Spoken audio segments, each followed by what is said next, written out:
of you. I'm going to start off with a case presentation followed by discussion of ectopic pregnancy, which is common in referral hospitals yet misdiagnosed most of the time. Miss X, 22 years old, unmarried girl with history of 1.5 months of amenorrhea, presented to casualty with chief complaints of pain abdomen since 10 days and bleeding PD since 10 days. Patient was apparently normal 10 days back when she developed pain abdomen, sudden in onset, dull aching, continuous, situated in the lower abdomen, more towards the left side, non-radiating, no aggravating or relieving factors. She has also been complaining of bleeding per vagina since 10 days, following 6 weeks of amenorrhea. There is no history of passage of clots or any products. On further questioning, she gave history of intake of emergency contraceptive pill, that is I-pill, 4 weeks back. There is no history of nausea, vomiting, no history of burning micturition. There is no history of constipation or loose stools. There is no history of foul-smelling vaginal discharge. Menstrual history. She attained menarche at the age of 13 years. She had regular cycles with a flow of 5 to 6 days at an interval of 28 to 30 days with a normal flow. There was no history of dysmenorrhea, menorrhagia or delayed cycles. There is no significant past medical or surgical history. On general physical examination, she was moderately built and nourished, alert, conscious and cooperative. Pallor was present. Pulse was around 96 per minute with regular and normal volume, and blood pressure was 100 by 70 millimeter of mercury. Systemic examination, per abdomen examination on inspection, abdomen was normal, appeared normal, and on palpation, abdomen was soft, tenderness was elicited in the suprapubic and left iliac fossa region. There was no guarding or rigidity, no organomegaly and no free fluid noted.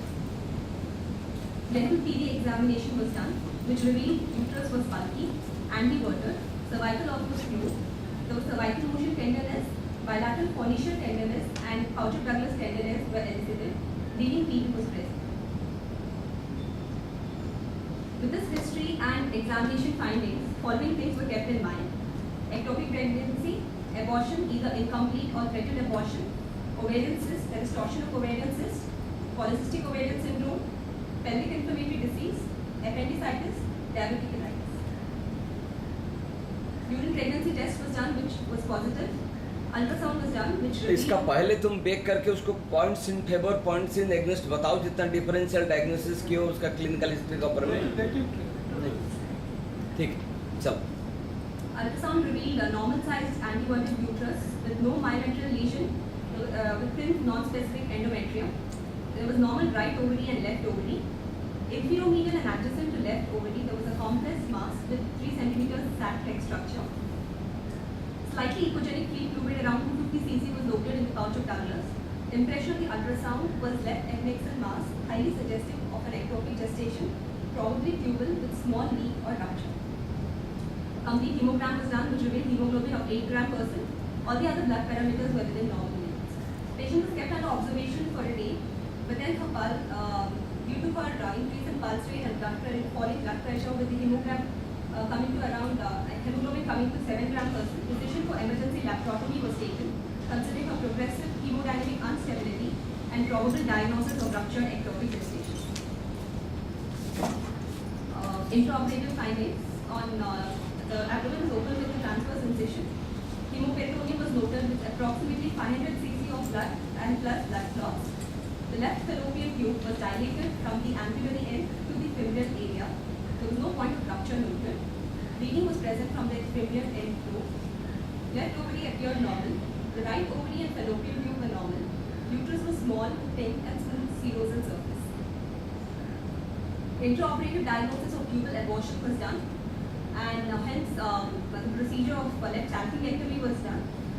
Though we tried a conservative procedure, keeping in mind that she was an unmarried girl and to preserve her future fertility, but bleeding was persisting from the femoral end, hence the more radical like left salpingectomy was carried out. 3 units of blood were transfused post-operative. Coming to the topic per se, ectopic pregnancy. Ectopos in Greek means out of place. So any pregnancy where the fertilized ovum gets implanted and develops in a site other than normal uterine cavity is ectopic pregnancy. Incidence being 1 in 100 of normal pregnancies, ranging from 1:25 to 1:250. Recent evidence indicates that the incidence of ectopic pregnancy has been rising in many countries. USA being 5-fold, UK 2-fold increase, and India 1 in 100 pregnancies. Most common sites of ectopic pregnancy, tube being the most common site, around 99%, and ampulla in tube, ampulla being the most commonest, ranging from 78 to 95%, isthmus being 8 to 12%, interstitial portion around 2%, cornual portion less than 2% or an accessory horn, ovary being around 0.5 to 3%, and abdominal pregnancy being 1%, that is either primary or secondary, cervix being less than 1%, and combined uterine pregnancy with ectopic pregnancy, that is 1 in 4,000, ranging from 1 in 4,000 to 1 in 30,000. That's called heterotopic pregnancy. Risk factors.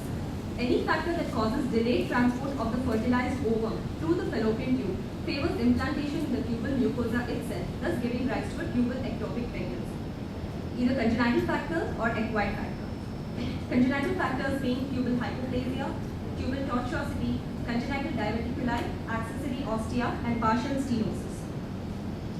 Acquired causes being previous history of ectopic pregnancy, pelvic inflammatory disease, chlamydia being the most commonest cause, history of infertility, any tubal surgeries for that matter, either tubectomy or tubal reconstructive surgeries, intrauterine device, that is 4% of ectopic pregnancies present with intrauterine device in situ, and progestogen containing intrauterine device have 9-fold risk. Pelvic abnormalities like fundal fibroma, adenomyosis of fallopian tubes, in vitro fertilization, induction ovulation with gonadotropins, progestin-only contraceptives, post-ovulatory high-dose estrogen, appendicitis, endometriosis, smoking, and Cartagena syndrome. Pathology of ectopic pregnancy. Fertilized ovum burrows through the epithelium. The zygote reaches the muscular wall. The trophoblastic cells at zygote periphery proliferate, ingrate, and erode adjacent to the muscularis. Maternal blood vessels disrupt, leading to hemorrhage. Thus, the outcome being either tubal abortion or tubal rupture with hemorrhage.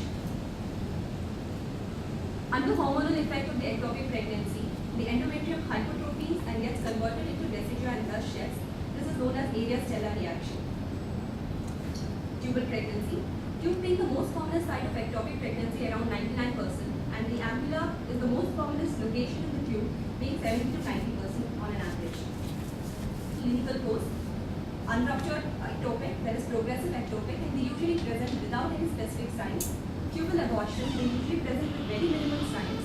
And tubal rupture, they lead into the peritoneal cavity or between the leaves of broad ligament, which is very rare, and they usually present with massive hemoperitoneum and severe shock. Coming to the symptoms, with amenorrhea, they usually present with abdominal pain, vaginal bleeding, shoulder and epigastric pain, and syncope. On signs, there are abdominal tenderness, adnexal tenderness, early pregnancy signs, nausea, vomiting, diarrhea, dizziness. The classical clinical triad of ectopic pregnancy is amenorrhea followed by abdominal pain and vaginal pain.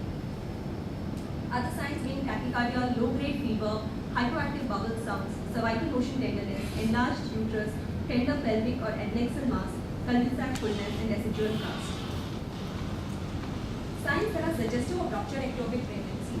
Rupture usually occurs between 6 to 12 weeks of gestation, and they usually present with severe abdominal tenderness with guarding and rigidity and orthostatic hypotension.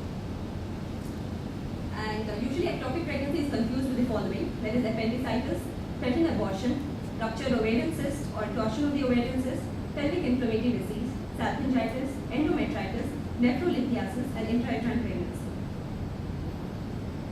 It's also mistaken with dysmenorrhea, dysfunction, uterine bleeding, urinary tract infection, diverticulitis, and mesenteric lymphadenitis. In a woman of childbearing age with pelvic abdominal pain and or vaginal bleeding, always think of ectopic pregnancy. Diagnosis. In recent years, in spite of an increase in the incidence of ectopic pregnancy, there has been a fall in the case fatality rate.